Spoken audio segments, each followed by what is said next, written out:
Welcome back to the Play by Play podcast YouTube channel. And the NFL is officially back. And you know why it's officially back? It's because the Denver Broncos, my Denver Broncos, and the New England Patriots are back at the top of the AFC. As a guy who started watching football starting back in the 2010s, I loved the rivalry. As much as Tom Brady made me very, very mad as a Broncos fan with all of his comebacks and all of the times that he bested us and Peyton Manning, I love that rivalry between the Broncos and the Patriots. And the fact now that both of them are back at the top is just incredible. And both of them are back at the top with great head coaches, experienced great head coaches, and solid quarterbacks. And last night, the New England Patriots had a really solid comeback over the Baltimore Ravens. They were down by 2 scores at one point, 28-17, and they managed to come all the way back. And so that's what I wanted to talk about a little bit today, just looking at this team and how they are faring, and if this is the duo with Mike Vrabel and Drake Maye that could potentially bring back the Patriots dynasty. And listen, I know that just like any team, there's been a lot of criticism with New England. The biggest one being the schedule that they played this year. I think that the commentators last night on Monday Night Football said that this was one of the weakest schedules in like 25 years, which is very crazy to think about. And when you look at it, top to bottom, I mean, they're right. I mean, I'm looking at the schedule right now. Carolina Panthers, New Orleans Saints, Tennessee Titans, Cleveland Browns, Atlanta Falcons, the Bucks, who have fallen off a little bit now. They obviously played the Jets and the Dolphins both twice. They played the Bengals, they played the Giants, the Ravens, who are kind of middle of the pack right now and played the entire fourth quarter without Lamar Jackson. There hasn't been a lot of talent to New England's schedule. And of course, none of that is necessarily really their fault. Their division is always going to be what their division is. Whoever the NFL decides to pitch them with is who they're going to play. And it has been nice to see them, go out and take care of business against these teams. I mean, their only losses on the year have been against the Buffalo Bills, and I'm trying to look for the other two, the Pittsburgh Steelers. And that appears to be about it. I'm missing one though. I know that I'm missing one. But I'm not going to spend too much time looking for it. But as far as I can see, the Bills and the Steelers are their two big time losses this year. So they're still in pretty good company, and they've competed in pretty much every single game that they have been in. And this is a team that is super interesting to me because it's probably one of the most balanced teams in the league, in my opinion. If you go ahead and look up and down at the offensive defensive rankings, they're virtually, anywhere from top 10 to top 6 in almost every single metric. You take a look at total defense, I believe they're number 6 right now. Passing defense, they're within that top 10. Really, the only areas that this team has seemingly been struggling at is within the red zone. They are, I believe the statistic was the last in the league in red zone defense. Let me go ahead and take a look at that real quick for you guys. Yeah, so last in the league in red zone defense, and then 26th in the league in red zone offense. So they have not fared well when getting into the red zone. But the opposite end to that is that they're actually a top 6 scoring defense right now. So they have been able to, make some turnovers and turn those into points and limit teams from scoring throughout the course of the entire season so far. And sometimes red zone offense and red zone defense, yes, sure, that could be a bad thing, but they could also be because there could possibly be a smaller sample size. It could be because your offense is making much longer, more explosive plays, and therefore you're not in the red zone as often. And therefore, if you do have a couple of plays where you're not converting and getting into the end zone, or God forbid you're kicking a field goal, that offense begins to go down. And same thing for the scoring defense. Seeing the red zone defense be so low is really concerning, whether they're having explosive plays or they're not. But that is something that, they can turn around going into the postseason. And, the important part for that is, we talked about this in the Broncos episode, is that look across the AFC right now and who are really the major big time players. To me, the two biggest threats outside of New England would probably be Houston and Denver. neither of those teams are necessarily highlighted by how great their offenses are. We know that Denver has been very inconsistent offensively, especially within the first three quarters. The Texans, yes, they do seem to score a lot of points here and there. They could have some breakouts, but Stroud has been hurt. They've had some injuries to Woody Marks, to some of their receivers. The interior of that offensive line is a little bit weak, and more or less that defense is the one that is giving them the multitude of opportunities that they're actually getting. So when you're in a conference that doesn't have the LA Rams or the San Francisco 49ers or the Seattle Seahawks, very high scoring teams, having a weak red zone defense, sometimes that might not even matter. And especially when you take a look at the body of work that they have on the offensive end, the ability that they're able to run. Ramondre Stevenson ran great last night against the Baltimore Ravens, and he was definitely needed that game, especially with them not being without Travion Henderson. Had 51 yards, but only on 8 carries, and was able to add that into a touchdown as well. And then when hopefully Henderson is able to come back, he offers a nice change of speed there and is able to get to the outside on those outside zone runs and be able to create things on the outside. Stevenson was creating things on the outside last night, and he's not even their speed back. He's more of that inside zone, power rusher guy, especially within the goal line. That's where they really like to go to him. But when Henderson comes back, you kind of have that 1-2 punch of both of those guys that you could really look to. But the big highlight that I saw last night, and again, I know that there's going to be critiques. I know that this Baltimore Ravens defense has not been great this year. I understand that Tyler Huntley was the quarterback for the fourth quarter. But, and I said this on my TikTok last night, but Drake Maye is probably the quarterback that I have been most impressed with so far out of that 2023 draft class. This guy terrifies me. And the reason why is because last night I saw him get pressured a ton. He got sacked 3 times, and he had a lot of pressure in his face because pretty much the whole entire left side of his offensive line is dealing with injury right now. That's another big deal. They don't have Will Campbell. But despite that, despite having all of that pressure on him the entire game, this dude did not flinch for one play. Every single time he had pressure within his face, he stepped up in the pocket with strength and confidence and fired for the throw. And as somebody who is a huge fan of the Denver Broncos and has watched Bo Nix the past 2 years, as somebody who has watched Caleb Williams and Jaden Daniels and even JJ McCarthy, that is something that none of those other quarterbacks have realistically consistently shown. Jaden Daniels and Caleb Williams, they at times get a little bit testy, especially rolling out, and they end up getting big time losses when they're having to go further back into the backfield. Bo Nix, his feet tends to trip up a couple of times. He has some trouble setting his feet when there's pressure on, and he tries to go a little bit too quicker for his own good, and so he's off balance at times and is able to have bad throws and at sometimes turnovers. Drake Maye is always as cool as a cucumber. Steps up within the pocket, sets his feet, and fired. Doesn't matter if he has 5 free rushes coming at him, the dude can consistently do that.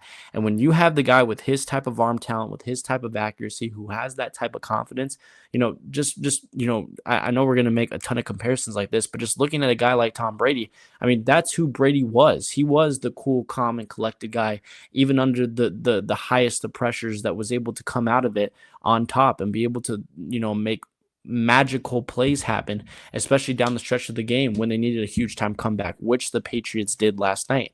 And we also have to remember that, Maye's not necessarily doing this with the greatest amount of weapons. We mentioned the backfield and how talented they are, but the offensive line is hurt right now. Your number one wide receiver is Stephon Diggs, who a lot of people felt took a step back last year, is now kind of back within the mix. 140 yards last night off of 9 receptions. Mac Hollins, who's not necessarily, designated as a number 1 or number 2 type of receiver. Rookie Kyle Williams, who I really like coming out of Washington State. I think that he is super dynamic, and he had a really solid catch in the back corner of the end zone last night for a touchdown, and May put that one right on the dot. And then tight ends are Hunter Henry and Austin Hooper. So you're not really necessarily dealing with the greatest types of weapons. And that to me is what is so scary about this Patriots team. And what was always so scary about them previously is that, Brady never necessarily had like a full unit of guys. Yes, he had some talented guys and a lot of very systematic guys. He had solid running backs, guys like James White and LeGarrette Blount and whatnot that could play their roles within the offense. Yes, he did have solid receivers like Wes Welker. He had Randy Moss for a little bit. He had Chad Ochocinco. He had Julian Edelman. I'm probably forgetting a couple of them. Yes, he had Gronk within that. He even had, he who should not be named for a little while. Like Brady had solid guys in place, but were any of those guys necessarily like at the top of the league necessarily? Like, yes, Randy Moss was at the top of the league, was a little bit older. You look at Wes Welker, was great, but is more of your stereotypical slot receiver. So I'm not saying that none of those receivers were not amazing. They were great talents, don't get me wrong. Julian Edelman really didn't pop until, his mid to late 30s and whatnot. And even then was seen as a smaller, slower guy who was only successful because of his ability to use his brain to get behind the defense and find soft spots within zone. That's where his value came in. And Julian Edelman, I don't think that anybody could really argue, was not ever within, that like top 5, top 10 within receivers during those mid to late 2010s. So yes, Brady had a lot of amazing receivers at certain points, but some of those players were system guys, and a lot of them were either towards the end of their career or weren't, all around, I'm just trying to think of certain people. Like I look at a guy like, I don't know, I'm just gonna throw out a name, Hines Ward. I look at Demaryius Thomas on the Denver Broncos. Not to say that Demaryius is like the greatest wide receiver of all time, but with Demaryius Thomas, like when he was not dropping the ball, he had solid hands. He had really great getaway speed. He could, he was big enough to be physical on the outside to play with you, but was also quick enough on the inside to be in the slot and whatnot. He was multi-dimensional. Tom Brady never really had, multiple guys who were really, truly, multi-dimensional. You look at Peyton Manning, he had Marvin Harrison and Reggie Wayne. And so I'm looking at Drake Maye and I'm looking at the same thing and I'm thinking to myself, like, what happens when they legitimately go out and get a guy, a guy who can be the top wide receiver? Diggs is phenomenal, don't get me wrong. But what if you could go out and get an A.J. Brown? What if you could get a Devontae Smith if Devontae Smith wants to go out and finally be a number one type of wide receiver? What if you could go out and get a T. Higgins or whatnot, or just a Jalen Waddle from Miami, one of these number 2 wide receivers who are just waiting to pop into a number 1 wide receiver role? What if you do that? That could be terrifying. And that's why, to me, Vrabel has done such an amazing job because he puts Maye in situations where he's not really going to fail. And that's really what I saw a little bit out of Vrabel in Tennessee, is like he never necessarily had an amazing roster either. For a lot of his tenure, his starting quarterback was Ryan Tannehill, but he played as much mistake-free football as he possibly could. And he used each individual person that he had to the best of his abilities in a similar way, a way that Belichick did when he was coaching. Belichick was able to take systematic players, linebackers that could play, solid within coverage, and use those positives and those strengths to them and plug them into the lineup and play that way. Belichick, never necessarily, was great at handling like the top notch, like big time players. Really, outside of Brady and Gronk, that's really all he realistically had. But he was solid at going out and getting certain guys and making those guys better just due to the strengths that they had within the lineup and the roles that they could play. And that's the greatness of him. And I see some of that within Vrabel as well. And, with Maye being so young, with Vrabel this being his first year, and him having Patriot ties from being a player back in the day, I mean, this is not a one-time deal that we're talking. This is the potential for another dynasty. If you can continue to build this team, draft a couple more defensive guys, maybe bulk up your offensive line a little bit, especially on the depth side. If you could get, a more dynamic type of tight end, or even like we mentioned, another solid number 2 or number 1 wide receiver, like this team could be deadly for years to come. Because if they're able to patch up, 1 or 2 of those holes, that's really all that they have. Like there's really not a lot of weakness on the New England Patriots side. And when you look at the fact that their strengths correspond with other teams' strengths, meaning their offense is probably the highlight of their team, and the Broncos and Texans are the top teams, and their highlight is their defense. That's great because your weakness in the defense, which is not even really a weakness when you look at it, or at least the red zone defense is a little bit of a weakness. That's not going to be taken advantage of as much. Really, the only offensive powerhouse team that I would look at right now is potentially Jacksonville, with having BTJ and Jacoby Myers and Parker Washington from wherever he came from yesterday against my Denver Broncos, but I'm not going to get into that. And the way Trevor Lawrence is playing, that's really the only major offensive threat that you could realistically see with the New England Patriots. So outside of that, they're young. Their coach has ties. There's consistency there with that franchise. He knows what the culture needs to be able to win because he's been within it. This is a team that is going to be good for years and years and years and years to come. And it is going to be very fun, but also very frustrating. As to what they could do potentially this year, I personally don't see them going very far in the playoffs. I know you might say, well, what the heck was this 15.5-minute video even for? It's probably going to be almost 20 minutes by the time that I end this. What the heck are you even talking about? But we saw this with my Broncos last year is, it takes a year to get your experience. We saw the Broncos go up against the Buffalo Bills last year in the first round. A lot of people, were high on them. They had a lot of momentum going into Buffalo, and then they went into Buffalo in the cold. They scored the opening touchdown, and then it was wraps from there. And, when you look at some of the games that the Patriots lost, especially that Buffalo Bills game that they recently lost, where they were up, I think they were up 28-7 at one point or whatnot, and they were able to give up a massive comeback. That's just some of the youth within them that's going to happen. That's because they did not have experience having a really big time, massive lead and having to keep your foot on the gas and extend that. That's something that they need more practice in. And especially, just looking at the teams at hand, when you have the Steelers with a guy like Mike Tomlin and Aaron Rodgers, when you have the Broncos who were in the playoffs last year, when you have the Texans who have been in the playoffs the past couple of years, when you have those kinds of teams in there, the Chargers as well with, Jim Harbaugh and Justin Herbert who have experience, the Buffalo Bills as well, who are within their division. There are a lot of teams that just have much more experience than them. Not necessarily, maybe they might not necessarily, especially on paper and with the numbers, be the more talented team, but sometimes experience is a thing that cannot be measured and at times cannot be matched. And if they were to go into Buffalo in the wild card round or in the divisional round tomorrow, I would favor the Bills, honestly. If they went into Mile High against the Broncos, much closer contest, especially because the Broncos don't have that much more experience than them, but I would personally favor my Denver Broncos.